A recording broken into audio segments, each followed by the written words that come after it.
ब्रह्मांडीय ऊर्जा की स्रोत है माता आदिशक्ति। भारत में आदिशक्ति का उपासना विशेष रूप से दशहरा के पर्व की दौरान मानने की परंपरा चली आ रही है। परंतु कुछ लोगों की मान्यता है कि देवी केवल धन ज्ञान के अलावा आध्यात्मिकता का भी प्रतीक हैं। परंतु आदिशक्ति एक ऐसी अवधारणा है जो शक्ति से परे है। आदि पराशक्ति का अर्थ है शाश्वत असीम शक्ति। नमस्कार मित्रों, आप सभी को स्पिरिचुअल नॉलेज चैनल पर और एक नई कंटेंट के साथ स्वागत है। आज की वीडियो में आदिशक्ति व ब्रह्मांडीय ऊर्जा के स्रोत के बारे में जानेंगे। ऐसे आध्यात्मिक जानकारी के लिए चैनल को सब्सक्राइब करके नोटिफिकेशन बेल अवश्य दबाएं। शक्तिवाद के अनुसार आदि पराशक्ति दिव्य शुद्ध शाश्वत चेतना है, अर्थात जो शून्य बिंदु दिव्य शून्य स्त्री ऊर्जा के रूप में प्रकट हुई है और जो स्वयं को सार्वभौमिक प्रकृति के रूप में व्यक्त करती है। इसलिए आदि पराशक्ति ही परम प्रकृति है और माना जाता है कि शक्ति की देवी ललिता त्रिपुर सुंदरी ही आदि शक्ति का सगुण स्वरूप में प्रकट हुए हैं।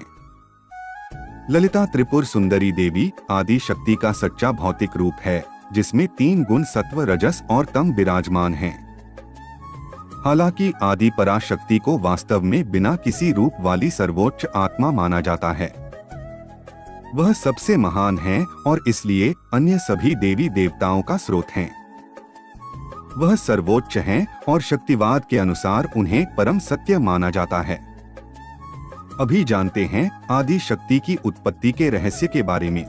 वेदों के अनुसार जब कुछ भी नहीं था, तब अचानक एक ज्योति प्रकट हुई। फिर उस ज्योति ने आदि शक्ति का रूप धारण की, जिनका 3 आंखें थीं, हाथों में त्रिशूल, ढाल, गदा, धनुष, बाण, चक्र और तलवार था और एक हाथ अभय मुद्रा में था। उन्होंने चारों तरफ देखा, लेकिन कुछ दिखाई नहीं दिया।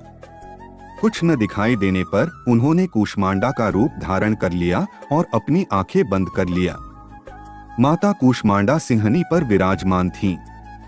फिर माता ने थोड़ा मुस्कुराई तो उनके मुस्कुराहट से संपूर्ण ब्रह्मांड की सृष्टि हुई। इसके बाद जब उन्होंने अपनी बाईं आंख खुली तो महाकाली की उत्पन्न हुई। जब दाईं आंख खुली तो महालक्ष्मी की उत्पन्न हुई और तीसरी आंख खुली तो महासरस्वती की उत्पन्न हुई। अभी विज्ञान के अनुसार ऊर्जा ही हर एक वस्तु की मूल इकाई अर्थात सभी का आधार है, परंतु ऊर्जा की कोई आधार की आवश्यकता नहीं है।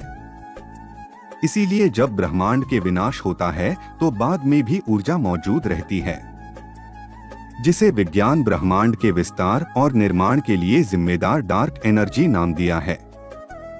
इसी विनाश के बाद और निर्माण से पहले मौजूद रहने वाली ऊर्जा को जीरो एनर्जी अथवा पवित्र ऊर्जा कहते हैं। इसलिए भागवत पुराण, 4 वेदों जैसे शास्त्रों में मां काली को डार्क एनर्जी के स्वरूप मानते हैं, जो पूरे ब्रह्मांड और समय को भी भंग कर देती है। अंततः आदि शक्ति स्वयं शून्य ऊर्जा है, जो ब्रह्मांड के विनाश के बाद भी रहेंगे और इसके निर्माण से पहले भी मौजूद थे। आइए जानते हैं वेदों में इसके बारे में क्या लिखा है। हिंदू धर्म में ईश्वर के स्त्री रूप के प्रति श्रद्धा के सबसे पुराने उदाहरण मिलते हैं ऋग्वेद के अध्याय 10 में 125 नंबर श्लोकों में, जिसे देवी सूक्तम स्तोत्र भी कहा जाता है। इसके अनुसार देवी कहते हैं, मैं रानी हूँ, खजानों को इकट्ठा करने वाली, पूजा के योग्य लोगों में से प्रथम हूँ। देवताओं ने मुझे कई स्थानों पर स्थापित किया है, जहाँ प्रवेश करने और निवास करने के लिए कई सारे घर हैं। प्रत्येक व्यक्ति जो देखता है, सांस लेता है, शब्द बोलता है, उसे सुनता है और सभी ने जो अपना भोजन खाते हैं, वह सभी मेरे द्वारा ही संपन्न होता है। सभी लोग ब्रह्मांड के बारे में नहीं जानते और मैं ब्रह्मांड के सार में निवास करता हूँ। इसीलिए सभी लोग सत्य को सुने, जैसा कि मैं बोलती हूँ। वास्तव में स्वयं ही उस शब्द की घोषणा करता हूँ और बोलती हूँ जिसका मनुष्य और देवता समान रूप से स्वागत करेंगे। मैं जिस व्यक्ति से प्रेम करता हूँ उसे अत्यंत शक्तिशाली बनाता हूँ, उसे पोषित करता हूँ, ऋषि बनाता हूँ और ब्रह्मज्ञानी बनाता हूँ। मैं ही रुद्र अर्थात शिव के धनुष को झुकाता हूँ ताकि वह बाण चला सकें और भक्ति के द्वेषी का वध कर पाएं। मैंने पृथ्वी और स्वर्ग का निर्माण किया है और उनके आंतरिक नियंत्रक के रूप में निवास करता हूँ। मैं दुनिया के शिखर पर पिता आकाश को जन्म देता हूँ। मेरा घर पानी में है और माँ के रूप में समुद्र में है।